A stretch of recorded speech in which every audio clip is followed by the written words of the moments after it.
ఈరోజు దేవుని వాక్యము అపోస్తుల కార్యములు 13వ అధ్యాయము 33వ వచనము.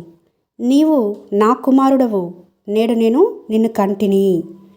ఇక్కడ యేసుక్రీస్తు వారిని ఉద్దేశించి పరిశుద్ధాత్ముడు పొందుపరిచిన మాట అండి ఇది.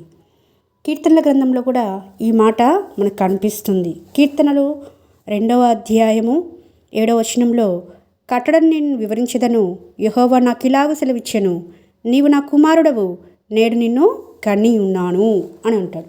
ఇక్కడ యేసుక్రీస్తు వారిని తన కుమారుడుగా దేవుడు సంబోధిస్తున్నాడు. దేవుని కుమారుడుగా యేసుక్రీస్తు వారి లోకమునకు పంపించడము మనకందరికీ సుపరిచితమే. అయితే ఆ ప్రియ కుమారుడు మత్తయి సువార్తలో కూడా అండి మనకి 3వ అధ్యాయము 16-17 వచనాలు చూస్తే, బాప్తిస్మం పొందిన తర్వాత ఈయన నా ప్రియ కుమారుడు, ఈయన యందు నేను ఆనందించున్నానని ఒక శబ్దము ఆకాశం నుండి మరి వినపడ్డము మనం చూస్తున్నాము. అయితే కుమారుడుగా పంపబడిన ఈ యేసుక్రీస్తు మరి తన తండ్రికి విధేయత చూపించిన వాడై కనిపిస్తూ ఉంటాడు. ప్రతి దాంట్లో కూడా దేవుని మాటను తూచా తప్పకుండా చేసిన వాడుగా మరి యేసుక్రీస్తు వారిని మనము చూస్తూ ఉంటాము. మరి మనము బాప్తిస్మములోకి వచ్చిన ప్రతి ఒక్కరము కూడా దేవుని కుమార్తెలుగా కుమారులుగా చేయబడుతూ వచ్చినాము. మరి యేసుక్రీస్తు కదండి మనకు మాదిరి. ఆయన తండ్రికి విధేయత చూపిస్తూ వచ్చినాడు. మరి తండ్రి ఏదైతే ఆజ్ఞాపిస్తూ వచ్చినాడో వాటన్నిటినీ చక్కగా నెరవేర్చి మరి శిలువ మరణం పొందినంతగా విధేయత చూపించిన వాడే అని ఉంటుంది ఫిలిప్పీ రాసిన పత్రికలో. మరి అంత విధేయత మనం చూపించకపోయినా కొంతైనా మనం చూపించగలుగుతున్నామా? రక్షణ పొంది ఉన్నాము, బాప్తిస్మ అనుభవంలో కొనసాగుతున్నాము, దేవుని కుమార్తెలుగా కుమారులుగా పిలువబడుతున్నాము.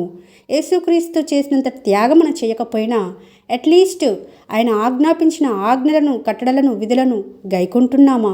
మన జీవితాలను మరి కట్టుకున్నటకు వాటిని అనుసరించి నడుచుకుంటున్నామా? ఈ రోజున ఈ మాట ద్వారా దేవుడు మనతో స్పష్టంగా మాట్లాడుతున్నాడు. యేసుక్రీస్తుని మన ముందుంచి మాట్లాడుతున్నాడు. నీవు నా కుమారుడవు, నేడు నిన్ను కని ఉంటిని అని మాట్లాడుతున్న దేవుడు మనందరితో స్పష్టంగా మాట్లాడుతున్నాడు. కుమార్తెగా కుమారుడుగా చేయబడ్డ మనమందరము మరి ఆయన చేత మరి నడిపింపబడుతున్నామా? ఆయన మాటకు విధేయత చూపించగలుగుతున్నామా? దేవుని యందు భయభక్తులు కలిగి ఈ లోకంలో లోకమాలిన్యం అంటకునకుండా పరిశుద్ధంగా పవిత్రంగా దేవుని కొరకు నమ్మకంగా జీవించగలుగుతున్నామా? ఈ రోజున ఈ మాటను మరొకసారి దేవుడు మనకు బయలుపరుస్తుంటుండగా ఆయన కుమార్తెలుగా కుమారులుగా నిత్యరాజ్యమునకు మనము వారసులు అవడానికి యేసుక్రీస్తు వారిని మనకు అనుగ్రహించిన ఆ దేవాది దేవునికి కృతజ్ఞులమై ఆయన కొరకు నమ్మకంగా యథార్థంగా జీవించి ఆయన రాకడకు మనం సిద్ధపడినట్లుగా దేవుడు సహాయం చేయునుగాక.